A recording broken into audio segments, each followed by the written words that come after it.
먼저 기도 먼저 하고 우리 함께 말씀 나누겠습니다. 사랑과 은혜가 충만하신 나의 하나님, 부족한 종을 오늘 동강교회로 향하게 하시고 이 강단에 세우셔서 감사합니다. 오늘 이곳에 모인 한 사람 한 사람 기억하여 주시고 그 마음속에 무거운 짐들, 또 두려움과 걱정과 염려가 있었다면 오늘 이 예배를 통하여 그 두려움과 걱정에서 자유로워질 수 있는 시간이 되도록 주님께서 이끌어 주시옵소서. 부족한 종의 입술을 빌려드립니다. 주님께서 전하고자 하는 메시지만 전할 수 있게 하여 주시고, 겸손의 언어, 축복의 언어만 전할 수 있게 하시고, 교만의 언어는 감춰 주시옵소서. 예배 시종을 주님께 부탁드리오며 이 모든 말씀 예수 그리스도의 이름으로 기도드렸습니다. 아멘. 목사님께서 너무 저를 거하게 이렇게 소개를 해주셔서요, 저는 사실 솔직히 말씀드리면 제 간증이 대단한 게 있겠습니까? 제가 북한에서 탈북을 했습니까? 큰 병을 이겨냈습니까?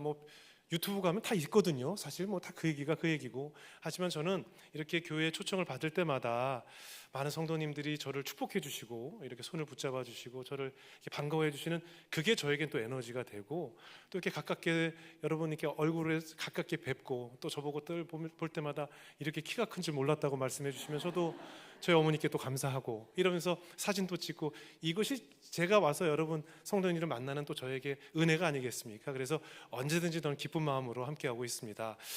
오늘 또 목사님께서 저를 잘 소개를 해주셨는데요, 저는 항상 어느 교회나 어느 곳에 집회를 가든지 이제 저를 소개할 때 아시는 분은 아시겠지만 저는 목회자의 아들로 자랐고요. 저희 아버지가 미국 버지니아에 워싱턴 충현 장로교회를 30년 심우하셨고, 하지만 저는 항상 저를 소개할 때마다 목회자 사모의 아들이라고 저는 소개합니다. 왜냐하면 목회자의 아들이라고 소개하면 왠지 무슨 도련님 같은 느낌도 들고 굉장히 사랑 많이 받고 자란 그런 느낌도 들지만, 저희 아버지는 개척교회를 하셨고 가난한 교회에서 어머니가 얼마나 고생을 하셨고 또 얼마나 많은 눈물로 교회를 이끌어 오셨는지, 그리고 또 제가 항상 그래서 성도님들 만날 때마다 우리 목회자님들, 특별히 우리 담임 목사님뿐만 아니라 보이지 않는 곳에 수고하고 있는 우리 교육 목사님들, 행정 목사님들, 부목사님들, 정말 어려운 가운데서 여러분 성도님들을 뵐 때마다 그분들은 항상 웃고 계시잖아요. 한 번도 인상 쓰거나 욕하시지 않잖아요. 항상 웃고 있는 마스크를 쓰고 있지만 정작 당신들도 경제적인 어려움으로, 또 자녀들을 통해서, 또 부부간에 여러 어려움 때문에 분명히 눈물 흘리고 고민도 많으실 텐데, 성도님들에게 늘 웃는 모습으로 스마일 마스크를 쓴 채로 그 안에는 울고 있는 모습도 있지만 여러분을 대하고 있다는 것을 여러분 꼭 기억해 주셔서, 전 그래서 어딜 가든지 목회자들을 위해서 꼭 기도를 해 주십사, 기도 부탁을 드립니다. 왜냐하면 그분들은 감정의 휴지통을 버릴 곳이 없습니다. 성도님들의 경조사와 어려움과 기도 제목과 우리 가정의 힘든 부분들을 다 목사님들께 터놓고 함께 나누고 하지만, 정작 당신들의 고민과 그 외로움을 어디 털어놓을 데가 없기 때문에, 저는 그래서 그 아버지께서 감정의 휴지통을 저희 가족들에게 버리는 것을 제가 보고 자랐기 때문에 항상 우리 목사님 힘 있는 말씀 전하게 해달라는 그런 기도 말고, 한 가정의 아버지로서, 한 가정의 아들로서, 남편으로서 항상 외롭지 않도록, 또 슬프지 않도록, 지치지 않도록 기도를 해달라고 늘 기도 부탁을 드리고 있습니다. 그러면서 기도 부탁한다는 이유로 너무 목사님께 긴 카톡이나 문자 보내지 말아달라고도 제가 항상 부탁드리고 있습니다. 한 번은 어느 목사님과 식사를 하는데 카톡이 하도 울려서 교인들에게 전화번호를 공개했대요. 언제든지 기도 제목이 있으면 보내달라. 그랬더니 정말 1분마다 카톡이 울리는데 대화를 나눌 수 없을 정도로 카톡 계속 울리는 걸 보고, 우리 목사님들은 언제 쉬시나 이런 생각을 가졌기 때문에 항상 선생님들께 제가 말씀을 나누기 전에 항상 이런 부탁을 드리고 있습니다. 아시겠죠? 목사님들 위해서 늘 기도해 주십시오. 오늘 빌립보서 4장 말씀, 여러분이 너무나 잘 아는 말씀인데요, 아무것도 염려하지 말라는 하나님의 말씀을 가지고 여러분과 이야기를 나눠볼까 합니다. 우리는 늘 걱정, 근심을 달고 살죠. 특히 요즘처럼 정세가 이렇게 불안정하고, 또 중동 문제, 또 삼전 닉스라고 해서 저기 투자한 사람들만 돈 버나, 나는 언제 돈 버나, 이런 걱정거리도 있고, 전 특히 모이면 요즘 트럼프가 어떻게 한대 이런 세계적인 정세까지도 고민하게 되는 그런 시기이기 때문에, 앞으로 내 가정은 어떻게 될까, 우리 나라는 어떻게 될까, 우리 아이들은 자라서 어떻게 될까, 늘 걱정, 근심 속에 살고 있습니다. 하나님께서는 이 성경 말씀을 통해서 걱정, 근심을 하지 말라고, 이 성경 전체에 걱정, 근심을 하지 말라, 염려하지 말라, 평안을 가지라라는 이런 유사한 표현을 365번을 기록해 놓으셨더라고요. 다시 말해서 365일이 1년 아니겠습니까?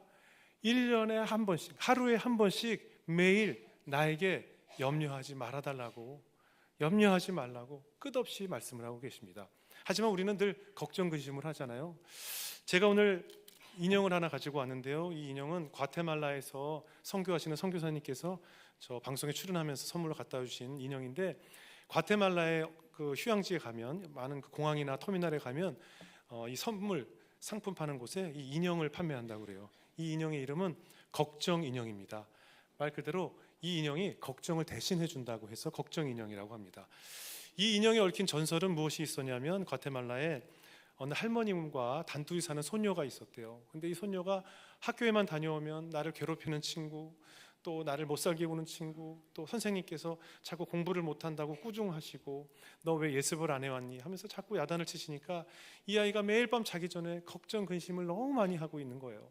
그래서 할머니가 손수 이 인형을 만들어 주신 다음에 이 손녀딸에게, 얘야, 이 인형이 걱정 인형이니까 이제 앞으로 네가 하고 있는 걱정을 여기다 다 털어놔. 그럼 얘가 그 걱정을 다 빨아들여. 그럼 너는 이제 마음 편하게 자라도 그 다음날 걱정할 필요가 없어 라고 이 인형을 만들어 줬다는 겁니다. 그랬더니 실제로 그 손녀딸이 이 모든 걱정을 이 인형에게 다 인형을 안고 털어놓고 그제서야 다리를 축 뻗고 편히 잠들어서 매일매일 걱정 없이 잠을 들었다는 그런 동화가 있어서 과테말라에서는 이 걱정 인형을 판매하고 있다고 합니다. 이 동화를 듣고 바로 우리나라의 광고회사에서 이 걱정 인형의 스토리를 가지고 메리츠 화재라는 곳에서 걱정 인형 5마리가 이렇게 튀어나와서 걱정은 우리에게 맡겨두세요 하면서 광고로 쓰이기도 했죠. 그 광고를 보면서 저도 느꼈습니다. 정말 우리가 현대를 살면서 내 걱정 근심을 누가 대신해 줄 수 있다면 얼마나 좋을까. 정말 이 인형처럼 내가 내 모든 고민과 이 염려거리를 다 털어놨을 때 나는 좀 마음 편하게 다리 뻗고 자면 얼마나 좋을까, 이런 생각을 갖게 되잖아요. 바로 그래서 보험회사는 인간이 가지고 있는 이 예기불안이라는 것, 예기불안이란 아직 벌어지지 않은 미래에 대하여 내가 그냥 예견해서 걱정하는 것을 예기불안이라고 합니다. 다시 말해서 내가 이렇게 되면 어떡하지? 혹시 우리 아이가 이렇게 되면 어떡하지? 저 길 못 가면 어떡하지? 시험 떨어지면 어떡하지? 돈이 그날까지 안 들어오면 어떡하지? 라는 아직 벌어지지 않은 일에 대한 누구나 갖고 있는 그 불안증 때문에 보험회사는 그걸 가지고 사업을 하기 때문에 절대 망할 수 없는 사업이 바로 보험 사업이라고 저도 전해 들었습니다. 이렇듯 우리는 늘 불안감을 가지고 걱정 근심을 가지고 있는데 하나님께서는 두려워하지 말라고 365번이나 성경에 기록하고 있다는 것입니다. 우리가 늘 교회에서 올바른 믿음을 갖고 살아야 한다, 믿음 외치는데, 그럼 그 믿음의 반대말은 무엇일까요? 불신일까요? 아닙니다. 믿음의 반대말은 두려움입니다. 왜? 믿지 못하기 때문에 두렵다는 것입니다.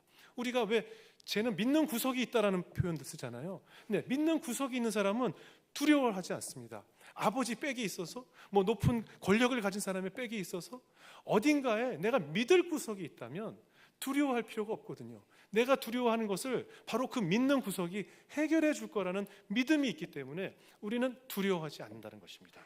그런데 이 걱정과 근심과 두려움이 얼마나 무섭게 우리 인간을 좀먹냐 한 말이죠. 이 걱정과 근심이 점점 커져서 결국 우리를 사망에 이르게 만듭니다. 저는 실제로 이 걱정 근심에 의해서 저의 많은 선배, 동료, 후배들을 자살로 많이 떠나곤 했습니다. 정말 너무 많은 장례식에 참석했습니다. 너무 많이 울었습니다. 저는 카카오톡에 오늘 생일인 친구 이름이 뜰 때 지난 1년간 제가 차마 지우지 못했던 저와 가까웠던 동료의 이름이 뜰 때 얼마나 속상하고 얼마나 슬픈지 모릅니다. 너무나 많이, 아마 내가 이 사실이 세상에 드러나면 많은 사람들이 날 질타할 것이고 나에게 손가락질을 할 것이고 나는 이제 얼굴을 들 수 없어 라는 이유로 생을 마감했습니다. 지난해에는 모 배우가 음주운전에 적발이 됐죠. 음주운전은 여러분도 알다시피 정말 큰 범죄입니다. 살인을 저지를 수 있는 큰 범죄이기 때문에 처벌받아야 마땅합니다. 그런데 그 친구가 음주운전에 적발이 되고 그분이 2딸이 미국에 유학 중이었다고 해요. 학비를 보내고 있었다고 합니다. 아내는 커피숍을 차려줘서 커피숍을 운영했고 본인은 서울에서 배우 활동을 하기 위해서 빌라 반지하에서 홀로 생활하고 있었다고 해요. 우리가 만약에 그렇게 적발됐다면 어떤 일이 벌어졌을까요? 내가 만약에 그 사람이었다면 얼마나 많이 창피했을까? 또 요즘 드라마를 찍는 배우들이요, 이렇게 많은 무리를 일으키게 되면 여러분도 아시다시피 드라마나 영화 한 편이 얼마나 많은 사람들이 출연하고 스태프들이 함께 모여서 그 작품 하나를 위해서 스토리를 만들어야 하잖아요. 그런데 갑자기 드라마 중간에 누군가 하나를 빼야 한다면 이 드라마가 엉망진창이 되지 않겠습니까? 얼마나 민폐가 되겠습니까? 그래서 요즘 배우들이 드라마를 찍을 때 계약서에 요즘 이런 계약을 씁니다. 이 드라마가 반영되거나 촬영 도중에 무리를 일으키는 경우에 드라마 출연료의 20배를 배상한다라고 계약서를 작성합니다. 그분이 드라마를 찍고 있었고 또 방영 예정이던 것이 2편이나 있었어요. 앞이 캄캄했겠죠. 이분의 나왔던 출연 분량을 다 드러내야 합니다. 그럼 다시 찍어야 되겠죠. 드라마 방영해야 될 시간은 정해져 있고 얼마나 미안했을까요? 또 하나, 이제 나는 당분간 활동을 할 수 없으니 우리 딸들 유학비는 어떻게 보내야 하지? 우리 딸들 어떻게 학교 다녀야 하지? 이 딸들 어떻게 생활해야 하지? 나는 또 어떻게 얼굴을 들고 살지? 아마 많은 생각들이 그를 괴롭혔을 겁니다. 저희 같이 단체 카톡방에 많은 동료들이 용기를 잃지 말라고 카톡을 남겼습니다. 오빠 힘내세요. 이 또한 지나갑니다. 형님 힘내세요. 기도하겠습니다. 많은 사람들이 카톡에 용기를 주고 함께 이겨내자고 카톡에 글을 남겼습니다. 하지만 그는 3일 후에 스스로 생을 마감하고 말았습니다. 얼마나 슬펐는지 모릅니다. 제가 참석했던 많은 장례식, 스스로 생을 마감했던 그 자살로 스스로 생을 마감했던 많은 동료들의 공통점이 뭐였는지 아십니까? 그 들고 있는 유골함 이름 땡땡땡 앞에 한 분도 빠짐없이 성도 땡땡땡이었다는 것입니다. 그 이름 앞에 십자가가 그려져 있었습니다. 모두 저와 여러분처럼 매주 주일에 교회 참석하고 하나님 찾고 하나님을 찬송하던 그 입술이었는데 결정적인 나의 어려움 앞에서 이제 나에게는 아무도 없고 나는 이제 어떻게 살아야 할지 모르겠다는 두려움이 급습했을 때 생을 포기하고 말았습니다. 뭐 이런 연예계 뉴스뿐만이 아니죠.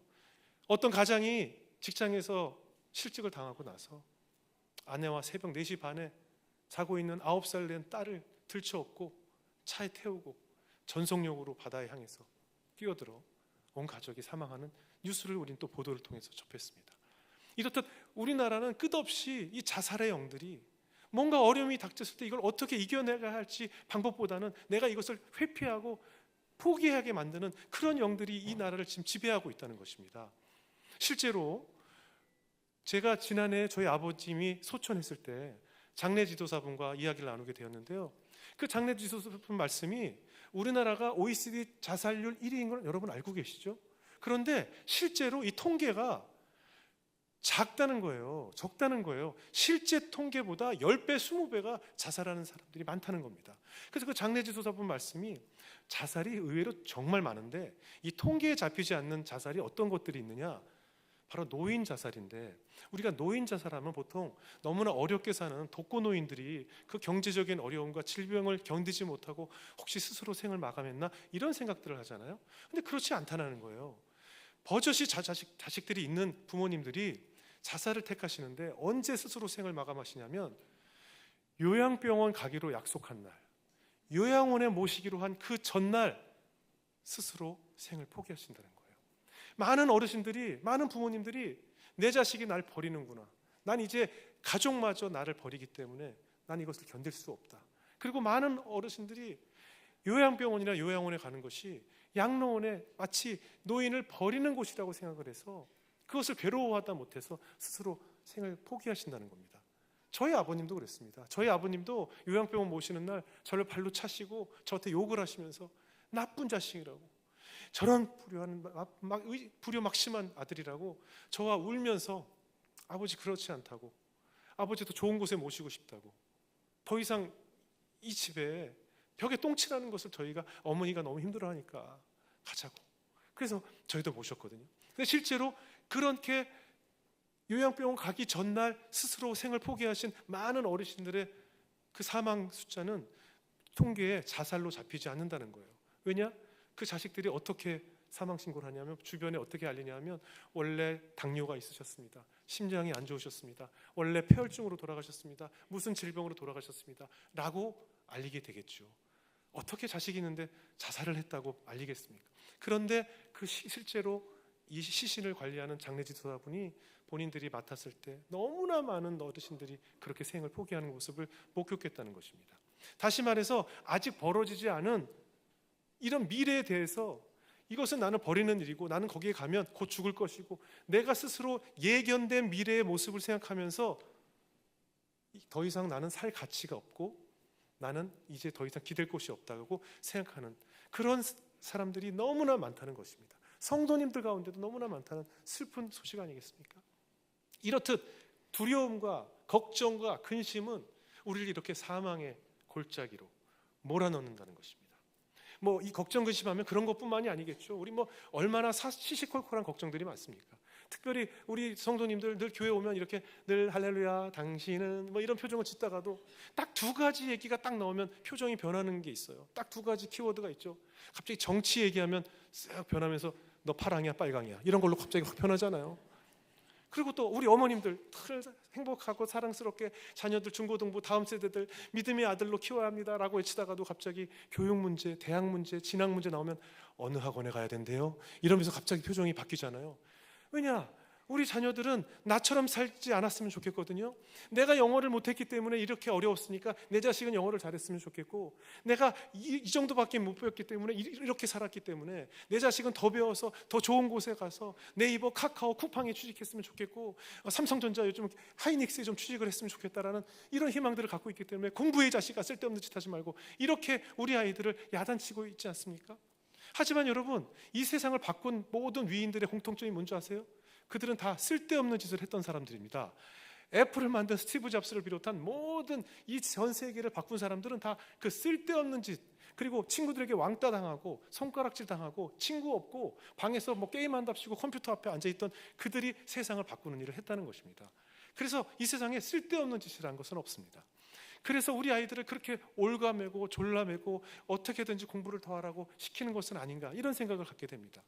그런데 여러분, 제가 하나님을 만나고 알게 된 비법을 하나 여러분께 알려드리겠습니다. 하나님은 성경을 통해서 한 번도 너에게 풍성한 돈을 주겠다, 물붓도 부어주겠다라고 말씀하신 적이 단 한 번도 없습니다. 하나님은 뭐라고 말씀하셨냐면 너희가 자유함으로 인해서 복을 누리리라, 다 복을 누린다라고 했어요. 각자 그 복이 무엇인지 다 생각이 다르지만 복을 누린다라는 것은 무엇이냐 하면, 다시 말해서 요즘 여러분 이 현금을 잘 안 쓰잖아요. 카드를 쓰건 무슨 핸드폰을 갖다 대서 페이가 되든 이런 여러 가지. 그러니까 다시 말해서 내가 이 옷을 사 입는데 제가 노동을 해서 얻게 된 돈이 어딘가에 있을 것이고, 난 그걸 가지고 핸드폰을 갖다 댔더니 이것이 내 곁에 왔고 난 이걸 입고 지금 이 옷을 누리고 있다는 것이죠. 그런데 하나님의 방법은 이 중간 과정이 없이 돈이 나한테 들어오질 않았는데, 은행에 잔고가 는 적이 없는데, 내 곳간에 쌀이 풍성하게 찬 적이 없는데 난 그것을 누리고 있다는 것, 그것이 하나님의 비법이라는 것입니다. 제가 새롭게 하수를 통해서 많은 목사님들, 선교사님들을 만났는데 그들이 그 복음 하나 심겠다고 이름 모를 아프리카 땅에, 섬나라 땅에, 동남아시아에, 남미에 정말 범죄율이 하루에 몇백 명씩 죽어나가는 그 범죄의 나라에 호를 단신 가족들과 함께 가서 교회를 세우고 있는 그 선교사님들, 자신이 암에 걸렸는지도 모르고 자신이 아픈 곳은 한 번도 병원에 가보지 못해서 결국 그들이 왜 새롭게 와서 출연하게 됐냐면요, 암에 걸려서 치료받으러 와서 결국 저희 방송에 나오시더라고요. 방송에선 얘기를 안 하시는데 결국 죽을 병에 걸리셔야 한국에 돌아오시더라고요. 그런데도 다시 돌아가신대요. 그 땅에 뼈를 묻겠다고. 그런 선교사님들의 선교의 마음이 이 땅에 한국을 세우지 않았겠습니까? 아무튼 그분들이 출연하셔서 많은 간증을 해주셨는데, 그들이 늘 울면서 마지막에 카메라를 보면서 영상 편지를 쓰는데 뭐에 제일 미안해하냐면, 나는 하나님의 부르심을 받고 그 험난한 땅을 향했지만 내 아내와 내 자식들은 그들이 하나님의 선택이 아니라 그냥 아버지를 따라 온 곳이 아프리카였고 아버지 따라 눈 떠보니 열악한 동남아시아였던 거 아니겠습니까? 그들은 선택하지 않았는데 나 때문에 그들에게 너무 미안하다. 나 우리 아들에게 변변한 교육 한번 시키지 못했고 좋은 학교에서 교육시키지 못했고 또 어떤 선교사님은 정말 눈물 나게 내 아이가 사춘기 때 나이키 운동화 한 번 신는 게 소원이었는데 제가 그 아이 나이키 신발을 한 번도 사주지 못해서 그것이 미안하다고 울면서 간증을 해주셨습니다. 이렇듯 많은 목회자와 선교사님들이 내 아이에게 교육하지 못하고 남들처럼 좋은 옷에 좋은 환경에 키우지 못한 것을 다 미안해했습니다. 그런데 제가 궁금했어요. 그렇게 자란 아들, 딸들이 결국 어떻게 됐을까? 그래서 제가 여쭤봤습니다. 그 아까 말씀하신 나이키 사주고 싶었던 아들은 지금 뭐 하고 있나요? 네, 지금 저 미국의 프린스턴 대학교 교수로 되어 있습니다. 네? 아니 무슨 학원을 보내셨길래? 학원 보낸 적이 없거든요. 그쪽 딸은요? 저희는 지금 프랑스 파리에서 의사로 무슨 병원에 있습니다. 선교사님은요? 저는 지금 어디에 선교사로, 누구는 약사로, 의사로, 또 목사로 곳곳에서 하나님이 그들을 쓰고자 하는 목적지에 그들이 다 가 있었다는 것입니다. 공통점은 무엇이었느냐?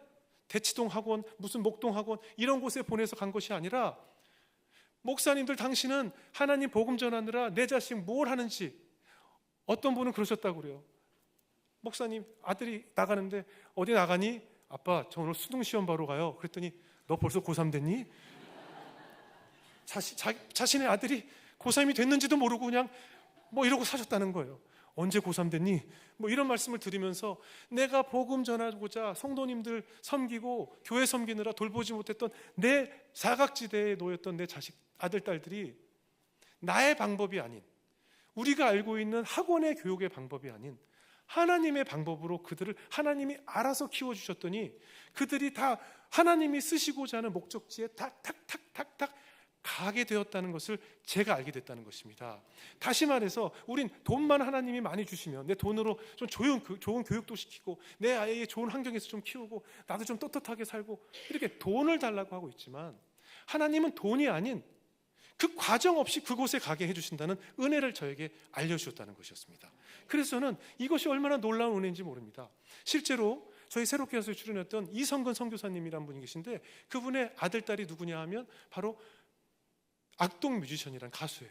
지금 소문의 낙원인가 그 노래 지금 1위 하고 있잖아요. 그 이성근 선교사님이 몽골의 선교사로 오래 교회를 섬기셨는데 돈이 없어서 학교를 보내지 못했답니다. 그래서 인터넷 강의로 그 아들, 딸이 수업을 들었는데 어느 날 돈이 없어서 인터넷마저 끊겨버렸다고 합니다. 이제 그 아이들에게 교육을 시킬 수 없는 환경이 돼버렸죠.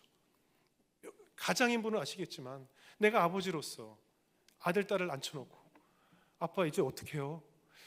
글쎄 니네 안식년을 좀 갖추면 어떻겠니? 아니 생각해 중학생이 안식년이 어디 있습니까?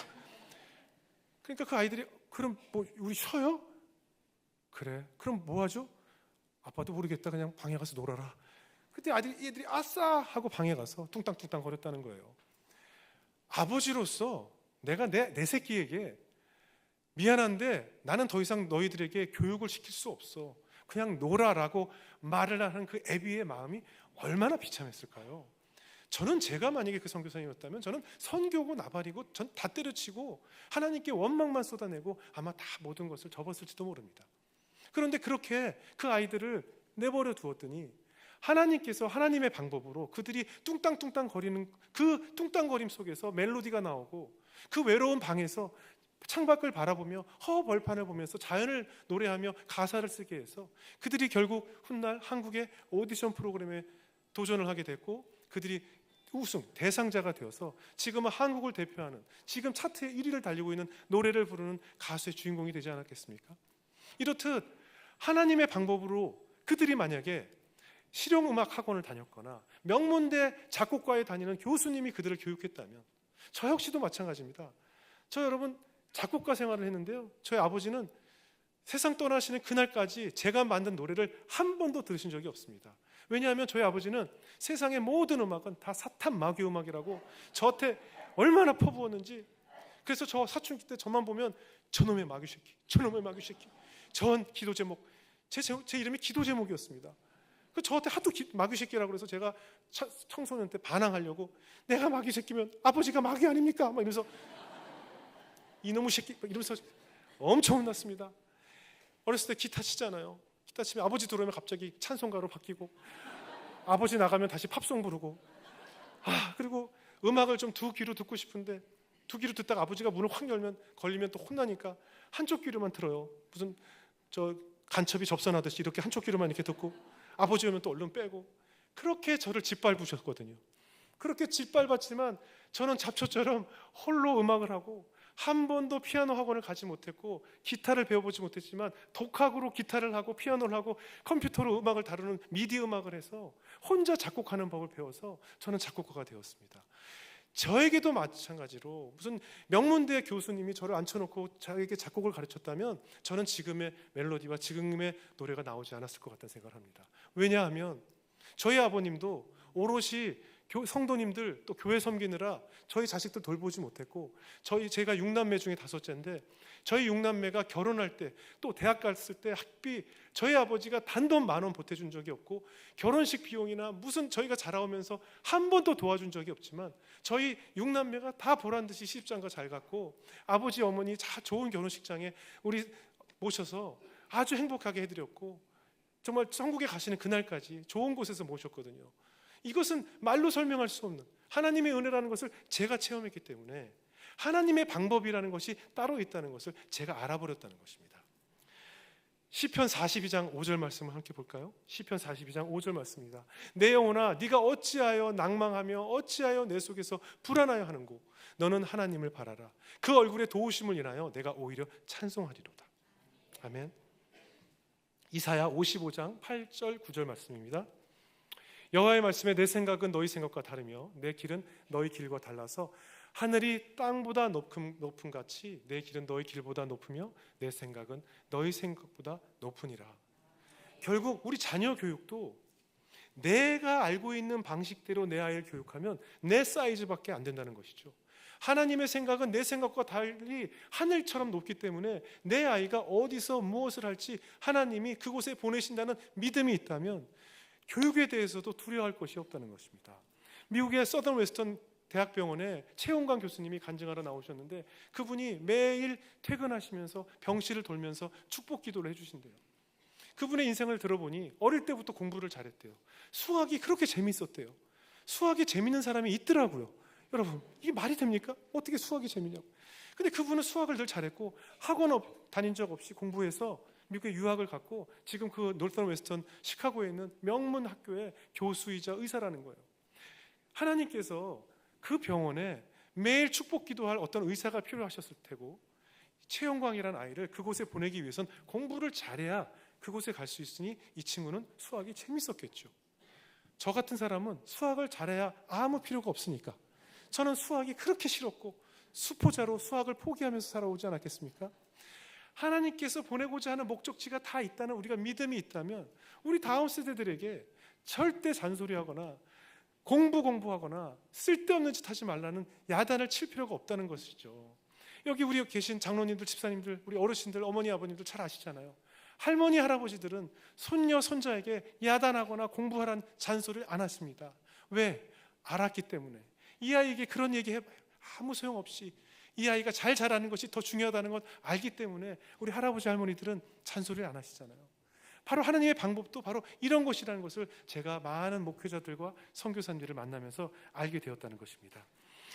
실제로 미국의 메이오 클리닉이라는 위장 장애만 전문으로 연구하는 병원이 있습니다. 이곳에 조셉 몬테규라는 박사님이 많은 신경성 위장 장애라는 책을 쓰셨는데 그 책에 보니 그분이 연구한 결과 우리가 앓고 있는 많은 위, 대장, 또 췌장, 많은 장기들이 손상되고 아픈 그 질병의 원인이 식습관이나 생활습관에 의한 것보다 인간이 가지고 있는 바로 이런 두려움, 걱정, 불안, 질투, 원망, 미움, 스트레스 이런 감정의 영역들이 그 사람들 각자 사람의 장기를 좀먹고 우리를 건강을 상하게 한다는 그런 연구 결과가 있더라고요. 다시 말해서 우리가 얼마나 괴롭고 근심하고 걱정하고 누군가를 미워하고 하는 것이 나의 장기를 손상시킨다는 그런 연구 결과가 있다는 것입니다. 그렇다면 우리는 이 걱정, 근심을 늘 달고 살고 누군가를 미워할 수밖에 없는 우리는 어떻게 이것을 이겨낼 수 있는가? 그것이 바로 데살로니가전서에 하나님께서 주신 3가지 알약이라고 볼 수 있겠습니다. 자, 데살로니가전서 여러분이 잘 아시는 5장 16에서 18절 말씀입니다. 함께 읽어볼까요? 항상 기뻐하라, 쉬지 말고 기도하라, 범사에 감사하라. 이는 그리스도 예수 안에서 너희를 향하신 하나님의 뜻입니다. 그렇습니다. 우리가 항상 기뻐해야 하는데 어떻게 항상 기뻐할 수 있는가? 쉬지 말고 기도를 해야 한다는 것입니다. 쉬지 말고 기도를 하면 범사에 감사가 이루어지고 범사에 감사가 이루어져야 항상 기뻐할 수 있다는 것이었습니다. 저도 우울증 때문에 대인기피증이 너무 심해서 이렇게 사람들과 눈을 못 마주던 시절이 있었습니다. 저는 군대를 안 갔다 왔습니다. 군대 면제를 받았어요. 제가 태어날 때부터 심장 질환을 가지고 태어나서 심장 기형으로 혈관이 하나 더 있습니다.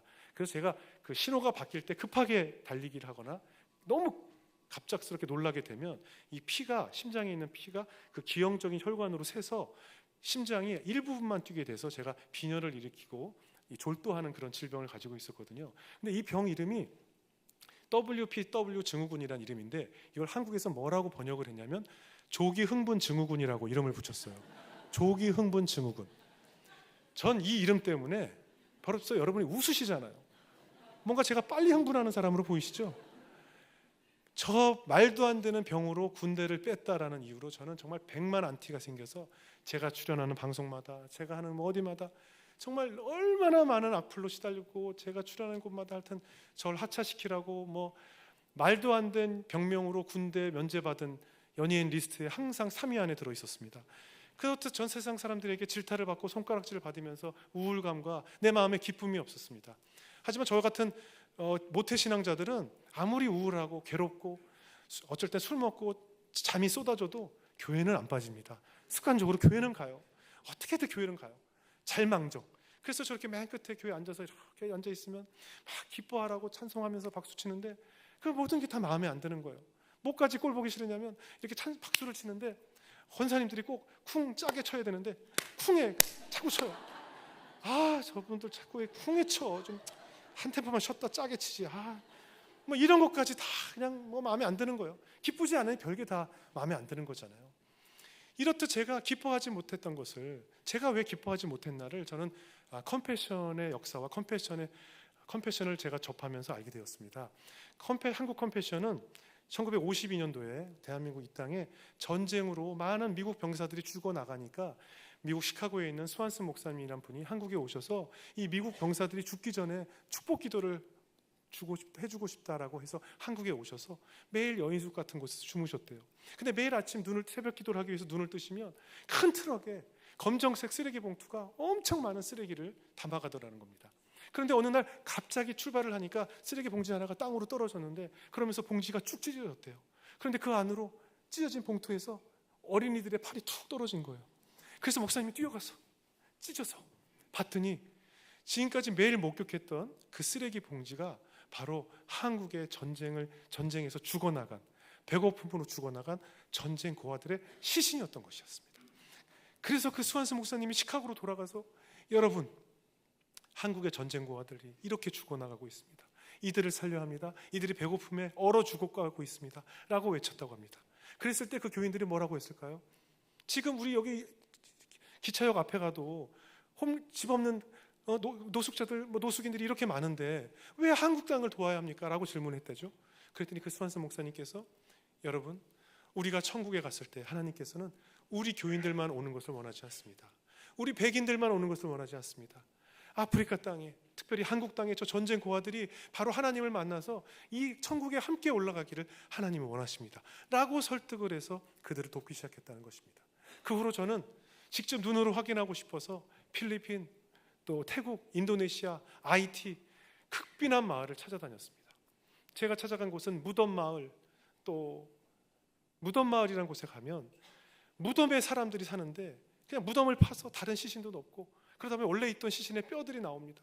그러면 이게 동물 뼈인지 사람 뼈인지 아이들이 그걸 가지고 칼싸움을 하고 놀고 있고, 쓰레기가 산더미처럼 쌓여 있는 곳에 아이들이 올라가서 먹을 것을 찾아서 먹고 있고, 또 수상가옥이라고 해서 물 위에 집을 지었는데 그 아래로 각종 용병과 쓰레기와 뭐 각종 오물을 다 투척하다 보니까 그 악취와 갖은 벌레들로 인해서 질병을 달고 사는 그런 마을을 가게 되었습니다. 어디를 가도 먹을 것이 없고 당장 오늘 저녁에 뭘 먹을지 뭐 하나도 쌀한톨이 없는 그런 가정들을 방문했는데 그들이 웃고 있었고 그들이 그 무덤 마을 가운데서 천막을 치고 예배를 드리고 있는 모습을 제가 보게 되었습니다. 그리고 저희가 방문을 했더니 웃으시면서 제 손을 잡고 하나님께 감사하다는 것이었어요. 그래서 제가 솔직히 속으로 아니 먹을 것도 없는 주제에 뭐가 감사하냐고, 제가 무엇이 감사하냐고 물어봤더니 하나님께서 우리의 기도를 들으시고 이렇게 사람들도 보내주시고 이렇게 함께 손잡고 기도할 수 있고 찾아주신 것만으로 감사하다는 것을, 그러면서 할렐루야를 외치더라고요. 비로소 제가 그날 알게 되었습니다. 제가 왜 기쁘지 못했는지, 감사함이 없기 때문에 기쁘질 않았구나. 내가 가진 것이 8, 9가지가 많은데 저는 1가지, 2가지가 부족한 것 때문에 늘 부족하다고 불평, 불만 더 채워달라고 외치고 있었거든요. 나는 왜 신동엽처럼 안 되냐고, 나는 왜 유재석처럼 방송 많이 안 하냐고 맨날 불만이었거든요. 늘 부족한 것을 섬기다 보니까 제가 감사할 수가 없었고 그 감사함이 없으니 기뻐할 수가 없었던 것입니다. 여러분, 제 머리가 다 검정색으로 보이시잖아요. 저는 거울을 볼 때마다 이 사이에 있는 흰머리만 자꾸 눈에 띕니다. 이 검정이 훨씬 많은데도 흰머리만 자꾸 눈에 거슬려요. 깨끗한 피부가 있는데 자꾸 주름만 보여요. 새롭게 와서 댓글창을 보면 뭐 너무 은혜롭습니다, 감사합니다, 뭐 잘하고 있습니다, 좋은 글도 많은데 주영훈 세상 방송처럼 까불지 마라, 뭐 이렇게 악플만 계속 보여요. 말 좀 똑바로 해라, 뭐 팔에 있는 팔찌 좀 빼라 이 새끼야, 뭐 이런 것부터 막 뭐 숱한 악플만 눈에 들어와요. 좋은 칭찬은 눈에 안 들어와요. 그렇습니다. 우리는 늘 못 가진 것만 숭배하고 내가 가지고 있는, 누리고 있는 하루하루가 얼마나 감사한지 이것을 못 누리고 있다는 것이었어요. 우리가 늘 일상이 너무 빠르죠. 시간이 너무 빠르죠. 벌써 6월이 다 끝나가고 26년도 벌써 절반이 지나가고, 사람들 만날 때마다 우리는 인사를 딱 2가지 하잖아요. 오늘 날씨가 어떻다 하고 왜 이렇게 시간이 빨라? 이 2가지가 거의 한국 사람에게 하와이유 아니겠습니까? 그만큼 우리는 이렇게 시간이 빨라요. 왜 시간이 빠른 줄 아십니까? 어느 정신과 박사님이 알려줬는데 우리의 뇌는 같은 기억을 하나로 포개버린대요. 다시 말해서 어떤 여행을 갔거나 아니면 내가 어떤 옆집 사람과 싸웠거나 뭐 좋은 일이든 안 좋은 특별한 일이 있었던 날은 기억의 다른 편으로 남는데, 아무 일도 없이 지나갔던 하루, 정말 지루하고 지루한 하루 3끼 똑같이 먹고 하루 똑같이 말을 하고 지냈던 그 하루의 똑같은 일상이 내 머리가 다 똑같이 기억을 해버리기 때문에 시간이 더 빠르게 느껴진다는 거예요. 그래서 나이가 들수록 시간이 더 빠르게 느껴진 이유는 그만큼 똑같은 일상들이 많아지기 때문이라는 그런 정신과 의사 선생님의 이야기를 들었습니다. 그런데 말이죠, 우리는 늘 내 삶에 뭔가 특별한 이벤트가 있었던 날, 감사한 일이 있었던 날, 아싸 우리 아이가 시험 잘 본 날, 아싸 우리 남편이 돈 많이 벌어온 날, 이런 또 우리가 휴가를 갔던 날, 이런 날은 늘 기쁨이 있고 감사가 있고 스페셜한 날로 기억이 되지만, 나의 삶에 아무 일도 없었던 그 하루를 하나님께서 나에게 선물하시기 위해서 하나님은 얼마나 애쓰셨을까? 한번 이런 생각을 해보셨습니까? 아무 일도 없는 그 하루가 얼마나 하나님의 은혜인지, 하나님이 얼마나 감사하게 많은 것인지, 이런 범사에 감사라는 것이 바로 하나님께서 데살로니가 전서를 통해서 우리에게 주셨던 말씀이라는 것입니다. 다시 말해서 우리는 쉬지 말고 기도해야 합니다. 그런데 쉬지 말고 어떻게 계속 기도할 수 있죠? 그래서 저는 여러분, 찬양이야말로, 찬송이야말로 멜로디가 있는 기도입니다. 그것이 바로 나의 기도, 이것이 나의 간증이요, 이것이 나의 찬송일세, 바로 그 가사대로 살게 하여 주시옵소서라는 나의 기도문인 것입니다. 저도 어린 시절부터 평생 교회를 다녔지만 저는 앞에서 예배를 드릴 때 찬양을 부르는 것이 그냥 우리가 설교를 듣기 위해서 예열하는 것처럼 그냥 분위기 띄우려고 한 4-5곡 그냥 형식적으로 노래 부르는 거라고 생각하고 살아왔었습니다. 그래서 그냥 아무 생각 없이 찬양을 부르면서 속으로 오늘 끝나고 점심 뭐 먹을까 하면서 아멘 할렐루야 하면서 불러왔어요. 아닙니다. 이것이 나의 찬송이요, 이것이 나의 간증이기 때문에 우리가 차를 타고 갈 때도, 지하철을 타고 갈 때도, 설거지를 할 때도, 식사를 할 때도, 어디선가 내가 살고 있는 내 일상에 끊임없는 내 찬양이 울려 퍼져서 그것이 나의 기도문이 되어 주시옵소서라고 바로 울리는 기도인 것입니다. 하나님께서 왜 대한민국이란 이 코딱지만한 땅에 갑자기 K-팝이다, K-뷰티다, K-푸드다, 코리안의 참고로 그 K-팝이란 단어를 제가 만들었습니다. 예, 좀 잘난 척 좀 하겠습니다. 네, 그냥 제가 만들었습니다. 이런 K라는 단어만 갖다 붙이면, 영어만 갖다 붙이면 전 세계 사람들이 열광하는 이 시간을 왜 하나님이 대한민국 땅에 주셨을까? 한번 생각해 보셨습니까? 저는 이렇게 생각을 했습니다. 대한민국은 미국 다음으로 선교사를 제일 많이 파송하는 나라였습니다. 정말 아까 말씀드린 것처럼 이름 모를 섬나라에, 아프리카 땅에, 남미에 목숨 걸고 사망률 제일 높은 그 위험한 동네에 복음 하나 들고 성경책 하나 들고 파송돼서 그곳에 복음을 신고 섬기고 그 동네 아이들을 섬기고 그렇게 지내온 선교사님들이 많은 복음의 열매를 맺어왔던 것입니다. 그래서 하나님께서 이제 더 이상 직접 가지 않아도 문화라는 것은 공기와 같아서 유튜브를 통해서 전파를 통해서 자연스럽게 노래가 퍼지고 찬양이 퍼지고 영상이 울려 퍼져서 그들에게 복음이 심어질 수 있도록 하나님께서 이 땅에 기회를 주신 거라고 저는 생각합니다. 왜냐하면 이제 더 이상 미국은 평등이란 이유로 더 이상 패션 오브 크라이스트와 같은 예수님의 일생을 그린 영화를 만들지 않고 쉽게 배너와 같은 크리스찬 영화를 더 이상 만들지 않습니다. 만들 수도 없습니다. 미국 마트에는 메리 크리스마스란 단어를 걸 수가 없습니다. 처벌받습니다. 그냥 해피 헐리데이지 절대 메리 크리스마스란 단어를 사용할 수가 없는 나라가 되어버렸습니다. 그래서 한국이란 땅에 이제 바통을 넘겨주면서 너희가 영화를 만들고 음악을 만들고 찬양을 만들고 좋은 콘텐츠를 만들어서 그들에게 전 세계가 울려 퍼지도록 너희가 이제 할 차례다라고 저는 감히 대한민국에 이 바통을 넘겨주셨다고 생각을 합니다. 그들을 섬기는데 우리가 사람을 섬겨봐서 알겠지만 제일 중요한 게 뭐죠? 음식입니다. 사람 밥 안 주면 안 가잖아요. 저도 개척교회 아버님이 오래 하셔서 아는데 밥 안 주면 교인들 안 옵니다. 교회에 먹을 것을 주어야 많은 분들이 모이잖아요. 그래서 이 한국 음식도 불고기 지금 미국에 갔더니요 미국 사람들이 제일 좋아하는 한국 음식이 뭔지 아세요? 그냥 열면 제일 대박 터지는 음식점이 순두부집입니다. 불고기 갈비는 이제 뭐 다들 먹는 거고 순두부집에 번호표를 뽑고 김치 순두부 무슨 순두부 굴 순두부 이런 거 먹겠다고 사람들이 줄 서 있는 모습을 제가 봤습니다. 전 세계가 한국 음식에 열광을 하고 이제 비행기를 타도 김치를 주지 않습니까? 예전엔 냄새 난다고 김치 못 먹게 했던 그런 시절이 있었는데 이렇듯 전 세계를 아울러서 한국 음식과 함께 한국 문화와 한국 찬양이 울려 퍼질 수 있도록 하나님께서 이 땅에 기회를 주셨다고 생각합니다. 그래서 저는 저의 남은 삶은 이런 찬양 만드는 일에 제 인생을 바치기로 했습니다. 실제로 우미셸 목사님이란 분이 저희 새롭게 해서 출연하는데 그분이 너무 찬양을 잘 부르는 거예요. 너무 은혜롭게 정말 박정현이란 가수 이상으로 소양과 같은 너무나 잘 부르는 찬양 사역자인데 한 번도 누군가가 그분에게 요즘 제가 작곡가를 하다 보니까요 정말 양평 해장국집 사장님도 저한테 음반 하나 하게 해달라고 돈 줄 테니까 녹음 좀 하자고 찾아오시거든요. 별의별 사람들이 다 찾아와요. 동네 약국하는 사장님도 나 뭐 그냥 돈을 줄 테니 기념 앨범 하나 만드십시다. 트로트를 제가 좋아하는데 하나 만드십시다. 이렇게 누구나 다 음악을 만들고 본인의 음원을 만드는 시대가 되었는데 그 우미셸 목사님이란 분이 그렇게 찬양을 잘 부르는데도 대형 교회를 섬기고 있는데도 아무도 자신에게 이렇게 음원을 만들어서 앨범 하나 내자고 제안을 들어본 적이 없다는 거예요. 제가 너무나 속상했습니다. 이렇게 찬양을 잘하는 분에게 어떻게 그 교회 장로님들 뭐 하고 계시는 거예요? 제가 막 그랬거든요. 그래서 제가 방송하다가 그냥 툭 뱉어버렸어요. 그거 제가 해드릴게요. 그래서 제가 해드릴게요 하는 바람에 제가 돈 들여서 그분 노래 녹음하고 좋은 오케스트라와 좋은 밴드 함께해서 음원을 만들었습니다. 해보니 제가 예상한 것보다 더 좋은 많은 사람들이 서로 그 음원을 돕겠다고 나타나는 바람에 원래 6인조 오케스트라만 하려고 했는데 갑자기 24인조가 되고 스스로 나타나서 다 도와가면서 좋은 컨텐츠를 만들게 되었습니다.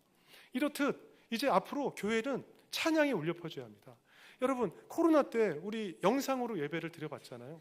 영상으로 예배를 드렸더니 다 되더라고요. 특히 목사님 설교는 그냥 틀어놓으면 그냥 내가 멍하게 밖에 보고 있으면 다 들리더라고요. 뭐 우리 교회 목사님뿐만 아니라 다른 교회 목사님 설교도 들을 수 있고 저는 요즘 돌아가신 하용조 목사님 설교를 다시 듣고 있는데 이렇게 천국에 가신 목사님 설교도 다시 들을 수 있고 설교는 되는데 뭐가 안 되냐면 찬양이 안 되더라고요. 저 혼자 예배를 드리는데 혼자 뭐 두 손 들고 찬양하라는데 이것도 이상하고 박수 치는 것도 어색하고 그러니까 찬송도 대충 부르게 되더라고요. 다시 말해서 교회는 찬양이 부르고 싶고 찬양이 고파서 함께 손들고 함께 마주보고 기쁜 눈물의 찬양을 부를 수 있는 곳이 되어야 된다고 저는 생각합니다. 왜? 그것이 우리가 드리는 멜로디가 있는 기도문이기 때문입니다. 바로 쉬지 말고 기도하라 하신 하나님의 말씀처럼 우리는 쉬지 말고 그런 기도를 찬양을 통해서 올려야 한다고 생각합니다. 유튜브에 보면 많은 동영상들이 있습니다. 찬양 이렇게 치면 많은 영상들이 있어요. 근데 다 찾아보면요 다 슬픈 찬양입니다. 피아노 반주 하나에 너무나 슬픈 멜로디의 찬양곡들이 영상으로 울려 퍼집니다. 댓글을 보면 정말 너무나 가슴 아픈 사연들이 이렇게 많을 수가 있구나. 그 사연을 보면 우리의 아들을 떠내보내고 오는 길입니다. 우리 아들이 아픕니다. 우리 딸이 아픕니다. 내 남편이 세상을 떠났습니다. 지금 병실에서 이 음악을 듣습니다. 정말 너무나 슬픈 사연들이 많고, 저 역시도 아버님 병 간호하면서 코로나 때 정말 그 병원 출입이 너무나 어려웠던 그 당시에 얼마나 병원에 있으면서 힘들었는지 찬양을 늘 틀어놨습니다. 그런데 말이죠, 저 역시도 늘 그렇게 우울과 힘듦 속에서 찬양을 들었지만 미국 교회들 찬양을 찾아봤더니 미국 교회 찬양은 전부 신나게 막 Put your hands up 하면서 뭐 막 신나게 달리고 있더라고요. 이들이 기뻐하고 있더라고요. 우린 늘 울고 있는데 이들은 늘 기뻐하고 있더라고요. 그들이라고 슬픈 일이 없고 힘든 일이 없고 누군가 아픈 일이 없었겠습니까? 하지만 그들이 이 찬양을 통해서 감사하는 법을 알고 기뻐하면서 주님을 찬양하고 있다는 것을 제가 접하게 됐습니다. 그래서 저는 앞으로 저의 꿈은 언젠가 월드컵 경기장에서 매년 추수감사절이 되면 혹은 매년 부활절이 됐을 때 젊은이들이 모여서 한국을 대표하는 기독교인 크리스찬 가수들이 모두 연합해서 함께 찬양하고 젊은이들이 모여서 껑충껑충 뛰면서 성령에 취해서 찬양 페스티벌을 여는 것이 저의 비전이고 꿈입니다. 더 이상 이 땅의 젊은이들이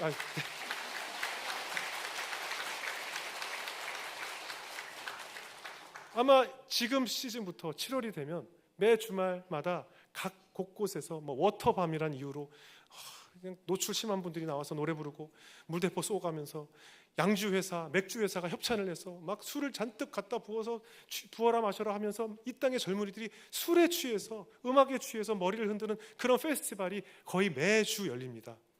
저는 그래서 이 땅의 젊은이들이 술에 취하고 세상에 취하는 것이 아니라 바로 성령에 취하고 하나님 찬양에 취해서 두 손을 번쩍 들고 하나님의 이름을 높이 올려드리는 그런 찬양 페스티벌 이 땅에 꼭 여는 날을 제가 그리고 있습니다. 그래서 저는 그렇게 기도하고 있습니다. 성도님들도 생각나시면 함께 기도해 주시길 바라겠고요. 마지막으로 이사야 41장 10절 말씀을 함께 읽으면서 정리할까 합니다. 여러분이 너무나 좋아하는 말씀이죠. 함께 읽겠습니다. 두려워 말라, 내가 너와 함께함이니라. 놀라지 말라, 나는 내 하나님이 됨이니라. 내가 너를 굳세게 하리라. 참으로 너를 도와주리라. 참으로 나의 의로운 오른손으로 너를 붙들리라. 아멘. 다시 말해서 하나님께서 놀라지 말라 하시면서 나의 오른손을 붙잡아 주시면서 오늘도 두려워하지 말라고 하십니다. 나의 걱정, 나 이제 그날까지 돈 못 막으면 어떡하지? 내 아이가 그 학교에 못 가면 어떡하지? 내가 실패하면 어떡하지? 내가 이제 이 병이 더 발전해서 내가 죽으면 어떡하지? 내가 잠자리에 누웠을 때 내 귓가에 속삭이는 그 음성은 사탄이 나를 나락으로 보내기 위해서 나에게 속삭이는 음성인 것을 여러분 느끼시기 바라겠습니다. 이제 하나님은 오늘 이사야 말씀처럼 두려워하지 말라, 내가 너와 함께 한다는 말씀을 내 마음속에 심어주시리라 믿습니다. 오늘도 매일 찬양하시면서 하나님께 경배하는 성도님들 되시기를 주님의 이름으로 축복합니다. 고맙습니다.